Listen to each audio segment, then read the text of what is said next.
Les vainqueurs de cette partie, de ce beau huitième de finale, Cypriane Ayoud et Anne-Sophie Brio. Anne-Sophie, comment ça s'est passé cette partie? Pas évident hein, à la pointe.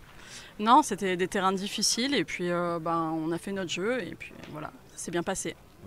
Cypriane, c'était aussi une jolie partie, le genre que vous connaissez bien, en plus commenté par Sanson. Voilà, comment tu l'as vécu ce moment? Bah, j'ai pas tapé une boule et j'ai gagné une partie. Ça c'est rare, mais c'est pas mal. T'as frappé quand même. Ouais, mais j'ai pas bien tiré. Non. Mais bon, ils sont durs à jouer. C'est très dur. Et en plus, c'est très grand et on voit pas grand chose. Oui. C'est limite les lumières parce que là il y a de l'ombre, là-bas c'est éclairé, donc mais bon, c'est comme ça. Non, tu as raison de le souligner, c'est la dernière partie qu'on va filmer ce soir. Après, il y a plus assez de lumière. À l'image, on avait l'impression que ça passait parce qu'on avait beaucoup de gains, mais là, on a la moitié du terrain où on voit plus rien en fait. Hein. Arriver de ce côté-là, c'est compliqué. Là-bas, ça va. Mais de ce côté, c'est compliqué. C'est ça. Et parle-nous un peu de ce moment où voilà, vous avez 5 boules. Tu tentes en fait le tir ou si tu sors le but, ça vous fait 4 points directement et c'est gagné. T'as tenté audacieux. Ben, j'ai pas tapé une boule. Je me suis dit, des fois, je peux taper un bouchon, mais j'ai raté quand même. Donc, bon, ben, c'est comme ça. On essaie de faire au mieux. C'est ça. Bah écoutez, bon courage pour la suite. Bravo pour cette victoire et bon courage pour la suite de ce concours doublette mixte.